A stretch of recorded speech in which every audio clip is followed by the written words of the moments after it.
Tu vois, c'est comme ça que sont supposés vivre les gamins normaux, dans une vie normale, dans un monde normal. Les enfants, ils doivent jouer toute la journée. Ils doivent pas être à la colle, assis derrière un bureau pendant 8 heures. Les mômes, ils sont faits pour jouer. C'est comme ça qu'ils découvrent la vie, qu'ils se découvrent eux-mêmes et qu'ils découvrent les autres, le monde. Il n'y a rien de tel pour créer des humains équilibrés, avec des vraies valeurs. Ça, c'est des gamins qui rapidement vont trouver ce qu'ils ont envie de faire dans la vie, etc. parce que on leur laisse l'espace pour, en fin de compte. Le jeu, c'est fondamental. Et là, sur le parking, c'est cool. Il y en a qui font un atelier comme ça l'après-midi pour les gamins. Du coup, tu vois, il y a même une slackline pour marcher en équilibre, s'ils veulent. Il y a des cerceaux, il y a des ballons, des trucs à bulles, des vélos. Il y a des trucs. Des fois, ils leur font des ateliers pour jongler, etc. Pour les gamins, la van life, c'est vraiment le paradis, hein, ça c'est clair. Bon, peut-être pas des fois quand ils sont tout seuls avec leurs parents, en fonction des parents qu'ils ont. Des fois, ça peut être pas très drôle, la promiscuité, s'il n'y a pas une bonne entente. Mais sur des camps comme ça, où les gens ils sont réunis pour passer l'hiver au soleil, parce que là, on est tous là, c'est pour ça, c'est pour être au soleil, au bord de la mer, tranquille. Pas pour rien qu'on est un peu entassés les uns sur les autres, c'est pour pas être tout seul quand il fait moche tout le temps, quand il fait froid, etc. Enfin bref, tout ça pour dire que les gamins, pour eux,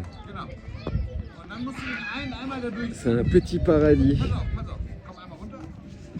Ils passent leur journée à jouer et ça leur va bien.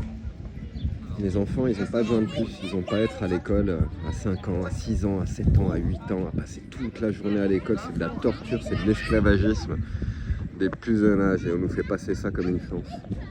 L'éducation obligatoire, ouais, tu parles, ouais. Formatage obligatoire pour devenir un bon petit esclave. Voilà la réalité. Et puis tous les gens qui me disent tout le temps, mais oui, mais comment on va faire, comment on va payer les factures, comment. Je pourrais passer ma journée en fin de compte à vous montrer comment les gens y font. Ça c'est le camion pizza, c'est une famille, ils ont un gamin ou deux, je sais plus, ils vendent de l'huile d'olive aussi. Tout à l'heure, ils vont mettre le four là à l'arrière sur le haillon. Et ce soir, on aura du pizza. Donc l'autre coup, j'ai raté parce qu'il n'y en avait plus quand je suis allé. Et aujourd'hui, j'aurai la pizza. Après, je ne vais pas filmer partout parce qu'il y a plein de gens qui n'aiment pas ça. Mais là, tu vois, devant, c'est un shop. Plusieurs shops. Hein. Une nana qui vend des vêtements. Les autres qui font de l'artisanat. Mais aujourd'hui, tous les shops, ils sont pas sortis. D'habitude, ils se mettent là. Bon, c'est pas très glamour, c'est en face des poubelles, etc. Mais c'est la grosse allée où tout le monde passe. Donc d'habitude, les artisans, ils se mettent là. Puis je peux vous dire qu'il y a tout, j'en ai déjà parlé. Hein. Il y a du coiffeur, il y a du tatoueur, des gens qui travaillent le bois, il y a des menuisiers. Il y a celui qui a le poids lourd là, c'est celui qui fait le cuir. Un artisan maroquinier. Qui bosse super bien. Tout le monde a sa combine. Les gens, ils font tout et n'importe quoi, mais ils font ce qu'ils aiment, surtout.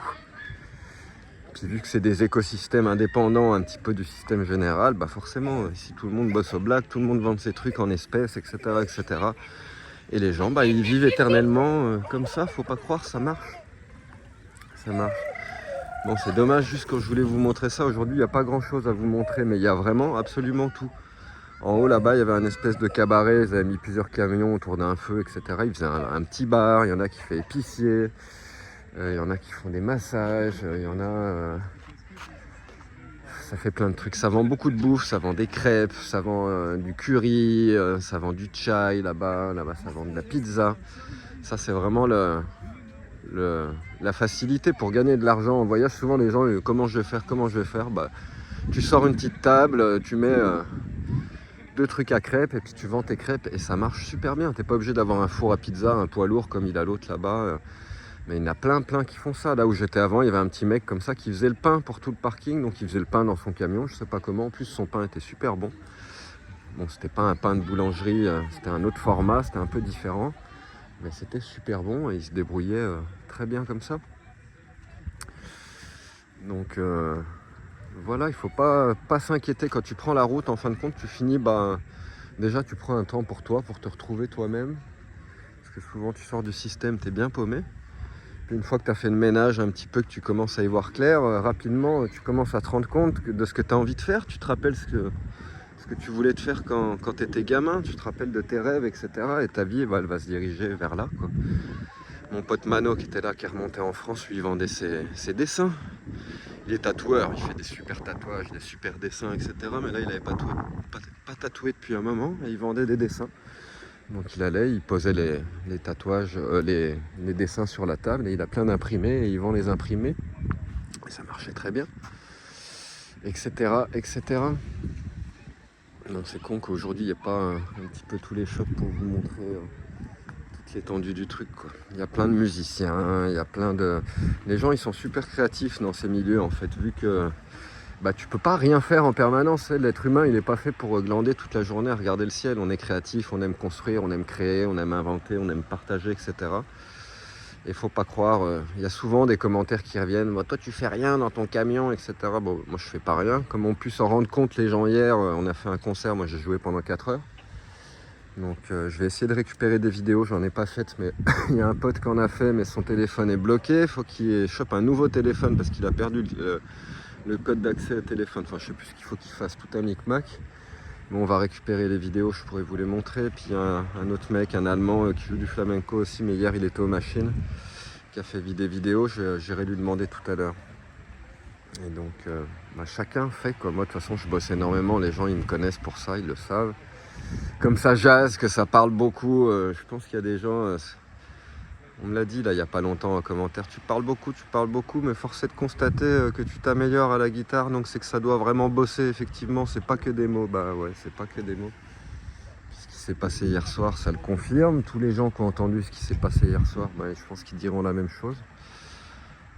Que le jam, le concert, il était incroyable, on a fait des trucs de dingue, et pour une fois la guitare elle était en forme, je pouvais faire tout ce que je voulais avec la guitare. Donc ça a été chouette.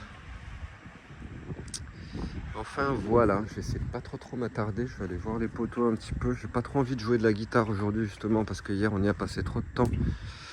Puis on a fait tout un truc, il a fallu du temps pour monter, pour décorer, pour sortir tous les instruments, les enceintes, les câblages, tout branché parce que au plus fort de la jam, il y avait 1, 2, 3, 4, 5, on était 6 musiciens, 5 mecs aux machines et moi j'étais le seul avec un instrument, avec la guitare.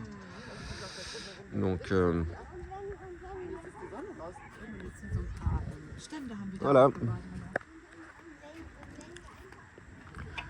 J'ai essayé de me filmer aussi parce que je voulais parler d'un autre sujet. Alors je vais essayer d'en parler brièvement, ça serait bien qu'on me voie. Donc je sais peut-être qu'une fois que comme moi je fais pas de montage, je vais te faire comme ça. Ok, là si je suis assis devant, ça passe. Donc non, cool, ça s'est très bien passé. Au bout d'un moment, il y a un mec qui est venu, mais ce mec je l'avais déjà repéré. En fait, la semaine dernière, on était allé faire un jam, un concert en centre-ville où on a tous pu jammer, on a joué, etc. Et il y avait une nana du coin, une espagnole, avec un espagnol qui joue de la guitare, qui joue un petit peu de flamenco rythmique percussif, comme j'appelle ça, qui tape beaucoup sur la guitare, qui joue très fort, très démonstratif. C'est le genre de personnalité, moi, avec qui j'ai extrêmement beaucoup de mal. Quelqu'un qui a envie de se faire voir, qui a besoin d'être vu. Enfin bref, ce type de personnalité, moi je sais que j'accroche pas. Et à un moment, j'ai joué avec lui. Où il y avait d'autres musiciens, et à un moment il s'est retourné, il m'a regardé, il m'a fait fa, fa, fa, fa, fa. Lui il joue de la rythmique, donc il passe sur les 3-4 mêmes accords en permanence en fin de compte, et là ça l'arrangeait pas que je fasse autre chose qu'un fa, donc il voulait un fa. Il m'a regardé comme ça, en mode tu me fais ça une fois, je m'arrête de jouer, puis généralement je me casse, puis c'est ce que j'ai fait, j'ai continué un tout petit peu, puis je suis parti. J'ai vite compris le personnage, j'ai horreur des mecs qui font ça, qui essayent d'imposer leur science, leur manière de... Avec un fa, il y a plein de notes que tu peux faire en même temps qui vont vachement bien. Et puis là, c'est ce que je faisais. Moi, je passe mon temps à faire de l'ornement. Quand j'accompagne les gens, je les accompagne. Je ne vais pas faire les mêmes notes qu'eux. Je vais faire des notes qui vont avec les leurs. Et c'est là que tu vois les vrais musiciens, parce que les mecs comme ça qui tournent dans des cadres, sont habitués à respecter des schémas. Dès que tu sors de leur schéma, ils sont paumés et ils essayent de t'obliger à faire la même chose qu'eux en fin de compte. Et là, même si je faisais autre chose, j'étais en arpège, je sais plus ce que je faisais, mais ça allait très bien avec son fa, vous inquiétez pas, ça sonnait bien, mais lui, ça lui dérangeait l'oreille parce que ça devait le perdre un petit peu, je pense, quoi. Il s'est retourné, il m'a fait fa, fa, fa, fa. Déjà, on se connaît pas, on s'est jamais parlé, tu me parles pas comme ça, enfin, tu fais pas ça. Enfin, bref. Ça en est resté là, et je me suis pas pris la tête outre mesure sur le personnage. L'autre soir, il y a eu un jam aussi en haut de la colline. Là, il y avait des camions qui se mettaient. Je vous avais montré ce truc-là, il me semble. Ça faisait un petit peu cabaret gitan en haut de la montagne. C'est sympa avec un petit feu au milieu. Le camion du poteau qui faisait bar aussi. Bon, moi, je bois pas l'alcool, mais les gens ils sont contents d'avoir un bar quand même. Enfin bref, il y avait une super ambiance. Et l'autre soir, en fin de journée, je les ai vus arriver les deux, l'espagnol et l'espagnol encore, lui avec la guitare, machin. Donc je me suis dit, bon, à mon avis, ils vont descendre au feu. Et puis quand je suis monté au feu un petit peu plus tard, ça n'a pas manqué, ils étaient là. Et puis comme je l'imaginais, c'était le centre de l'attention. Et le problème avec ces gens-là du monde du flamenco, c'est qu'ils essayent d'imposer leur flamenco partout, quoi. Donc dès qu'ils sont là, bah, ils chantent à tue-tête, ils jouent de la guitare super fort. Et puis peu importe avec qui ils jouent ou qui ils accompagnent ou quoi. De toute façon, c'est tout ce qu'ils savent faire, c'est du flamenco. Donc ils imposent leur flamenco sur tous les autres styles musicaux. Et quitte que ça fasse une espèce de soupe sonore, mais moi je trouve ça déjà, c'est super déplacé en fait. C'est vraiment moi je veux montrer. Et je capte pas le délire, mais il y a plein de gens qui font ça. Hein. Hier, je sais plus si c'est hier ou avant-hier, ben, l'Allemand justement qui va me passer les vidéos que je vous disais tout à l'heure, qui joue aussi du flamenco, il s'est pointé, moi j'étais en train de jouer avec les artisans là-bas, tranquille avec ma guitare. Il a passé un moment assis, puis au bout d'un moment il me regarde et puis il me demande s'il peut essayer la guitare. Je fais ben non, la guitare c'est comme ma femme, je la prête pas, je la prête plus, de toute façon, depuis que j'ai eu des problèmes, qu'elle a été abîmée, etc. C'est une galère sans fin mes guitares, donc maintenant je veux que plus personne les touche, au moins le problème il est résolu. Quoi. Donc bon, il a pas insisté, hein, il a compris quand même, quoi, mais il a rigolé un petit peu, j'ai senti un truc bizarre, quoi.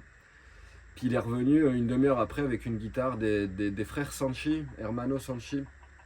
Alors je sais pas si la sienne c'est du haut de gamme ou pas, c'est peut-être une. Lui dit que c'est celle à 5000, mais j'en suis pas sûr. Moi, je suis passé chez les frères Sanchi à l'atelier avant que ça ferme à Valencia.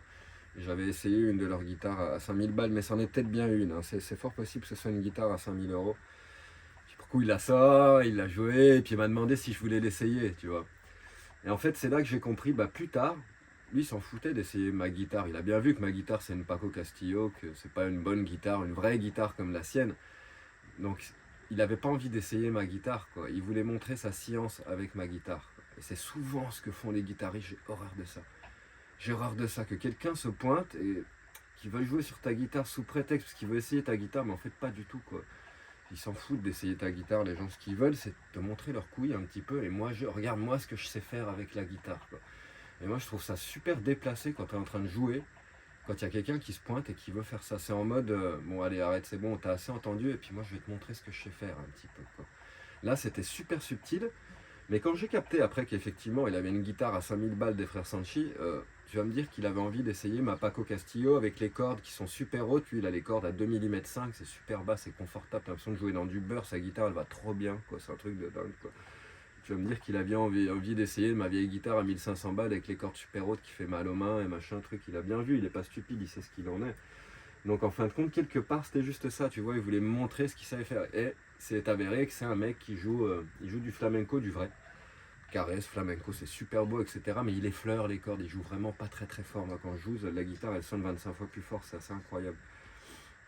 Et pour le coup, qu'est-ce que je voulais dire? Et donc, oui, bon, bah, c'est une personnalité, il prend beaucoup d'espace, beaucoup de. Il parle très fort, il est très grand, il fait 2 mètres, il est énorme le bonhomme. C'est la dernière personne que tu aurais imaginé jouer du flamenco, puis d'une manière toute douce, en plus il effleure la guitare, etc.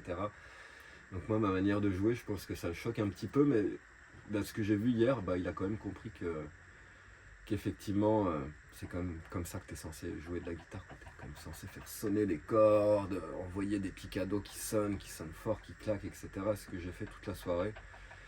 Et ça l'a bien surpris. Donc lui, il n'a pas demandé de prendre la guitare. Par contre, pendant qu'on jouait, 20 minutes après, une demi-heure après, j'ai commencé à entendre du flamenco derrière moi. Et je regarde, et c'était les 2 Espagnols qui s'étaient pointés, la nana et le mec. Donc ça chantait flamenco. Il y a même un moment, je me suis pas retourné, comme je crois qu'il a sorti sa guitare, il jouait derrière nous.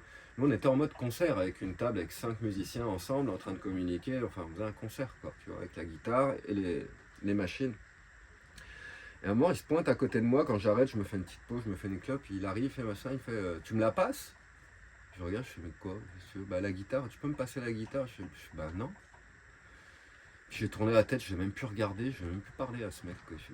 C'est quoi le délire? Tu es en plein concert avec tes potes, on n'est pas en jam, hein, on n'est pas avec un micro ouvert, etc. On était en train de faire un concert, improvisation de machine, avec guitare en live par-dessus, avec des effets sur la guitare, parce qu'on a mis une pédale d'effet sur la guitare, donc je passais par différents styles de reverb et de tonalité. Enfin bref, on était en mode expérimental, concert, c'était super chouette.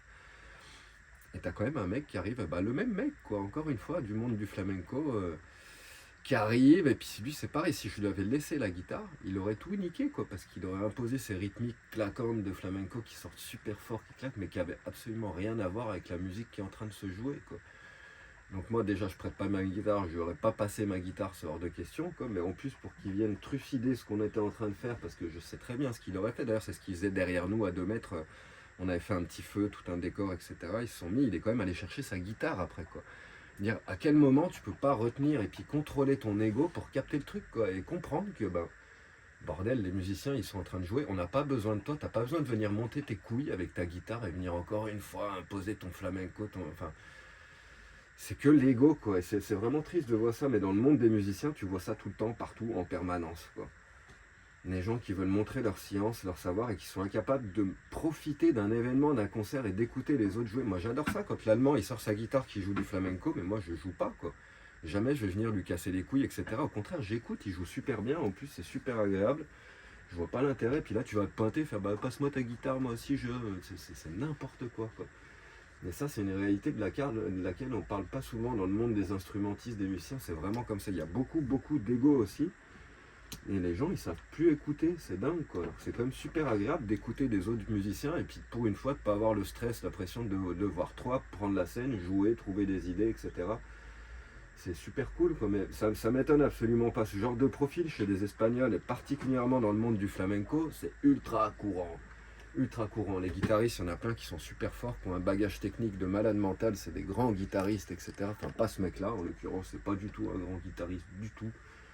Mais bon, dans le monde du flamenco aussi, il y a plein de guitaristes qui sont tous plus incroyables les uns que les autres. Mais il y a toujours ce petit phénomène-là, quoi. Ils veulent montrer leurs couilles en permanence. Moi je, l'ego. Et moi, ça, hier, ça m'a choqué. Donc je te l'ai envoyé bouler, quoi. Je lui ai dit non, sèchement. J'ai tourné la tête, j'ai même plus regardé. Il est resté comme un con à côté. Il savait plus où aller, il savait plus quoi faire. Puis au final, il s'est barré. Puis au final, ils sont même partis. Parce qu'ils ne pouvaient pas participer et venir imposer leur truc de flamenco sur ce que nous, on était en train de faire, quoi. Il y a un moment, si tu as envie de faire un concert de flamenco, tu te poses avec ta copine, vous mettez un caron, faites comme nous, faites un feu, vous mettez des lumières, vous mettez des tissus, on a fait tout un salon avec des tentures, on a mis des coussins, des machins, un petit feu au milieu, avec ce qu'on a pu, tu vois, on vit tous en camion, on n'a pas tous énormément de matos, de trucs, mais avec ce qu'on a, on a fait un petit peu ce qu'on a pu pour pouvoir accueillir les gens et puis proposer une petite bulle pour que les gens puissent venir profiter, écouter un petit peu de musique, quoi. Donc tu mets pas tes 2 pieds là-dedans, t'arrives pas comme un bourrin en mode moi je. Et au début, quand on préparait la scène, c'est pareil. L'Allemand, quand il est arrivé, il a fait un petit peu le même genre de truc. Comme j'avais préparé le salon avec les tissus, les machins, puis j'avais préparé le spot où j'allais jouer avec la guitare, avec les coussins, les machins. Et lui, il est venu avec ses chaussures, il a foutu ses pieds sur les cossins, puis il a commencé à lâcher toutes ses machines, ses cartons, ses trucs, puis à se poser exactement là où moi j'avais prévu de jouer. Puis je l'ai regardé, je fais écoute, en fait là, si tu veux, toi, tu viens de te mettre là où à l'endroit où je vais jouer, puis en plus les deux, si vous vous mettez comme ça, vous allez être dos au public. Donc il m'a regardé, il fait non mais tu dis quoi, tu veux que je me barre? Je fais non, tu te calmes tout de suite, je te dis pas que je veux que tu partes, je suis en train de te dire que ça fait 2 heures que je suis en train de préparer le spot, de préparer l'endroit, de le décorer, de l'organiser, etc. Et toi tu viens, tu te poses, sans rien demander à personne, et tu es en train de faire des choses à l'inverse de comme moi je l'ai planifié en fait.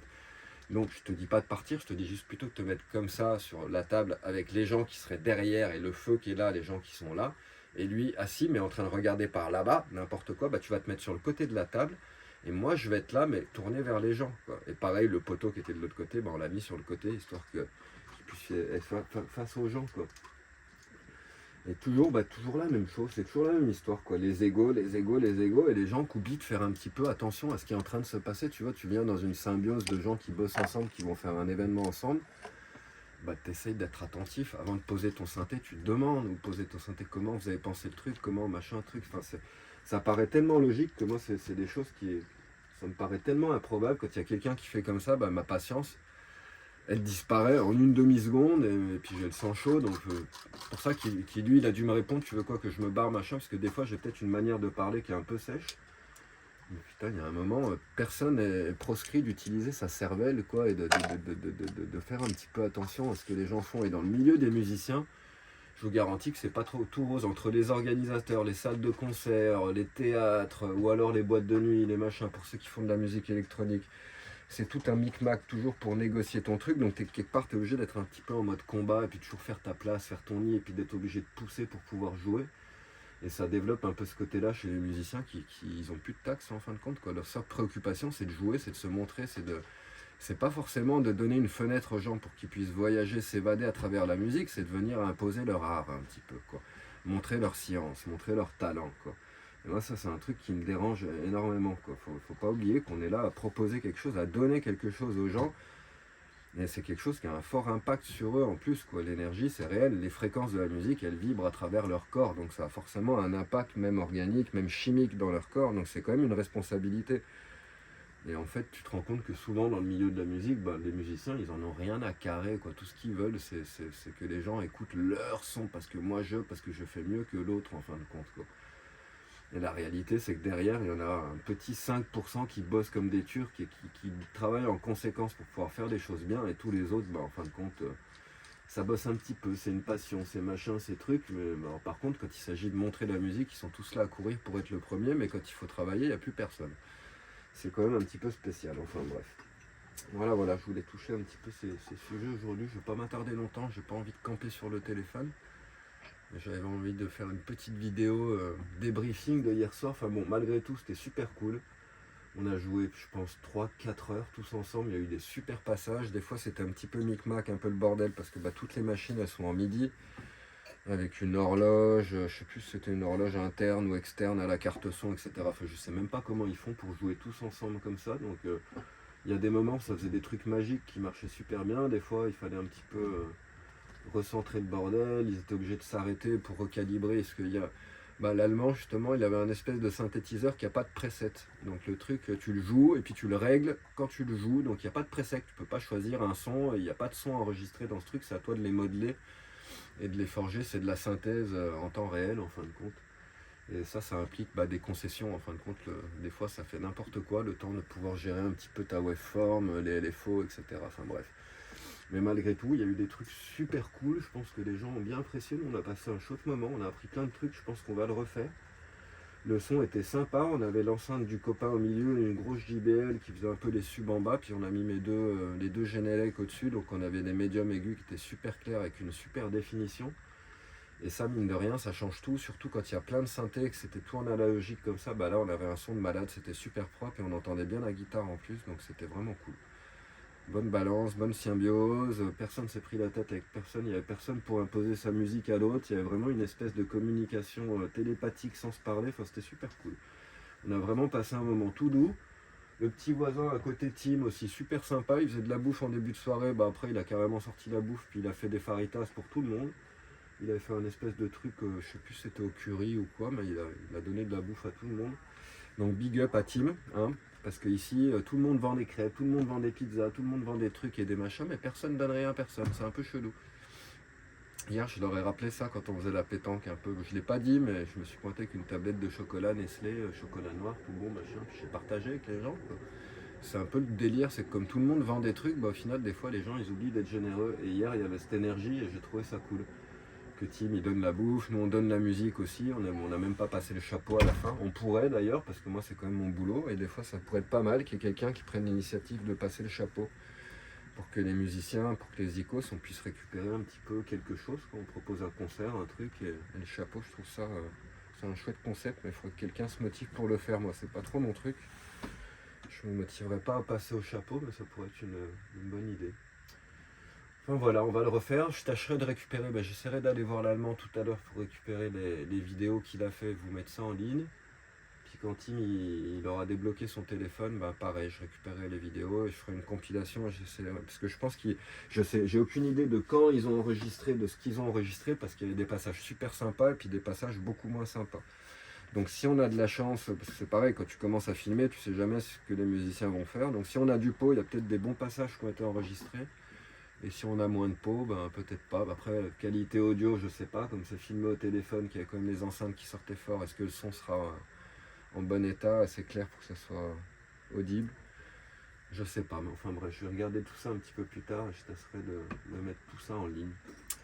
Voilà les amis, bon allez, je vous fais des bisous. N'oubliez pas que cette chaîne, elle existe, elle survit grâce à vous, grâce à votre énergie, à vos donations. Donc ceux qui veulent, qui peuvent, surtout qui ont les moyens et puis l'envie de participer, de soutenir la musique, qui est toujours en écoute libre, sans pub, etc. etc. Bah, vous pouvez le faire facilement. Je mets un petit lien en description de la vidéo pour mon PayPal. Vous avez juste à cliquer dessus. Et si vous voulez faire une donation, vous pouvez le faire via ce billet. Ça prend 5 minutes, c'est très rapide. Et ça permet à la guitare de continuer, de pouvoir arpenter les routes et de vous proposer autant de travail, autant de création.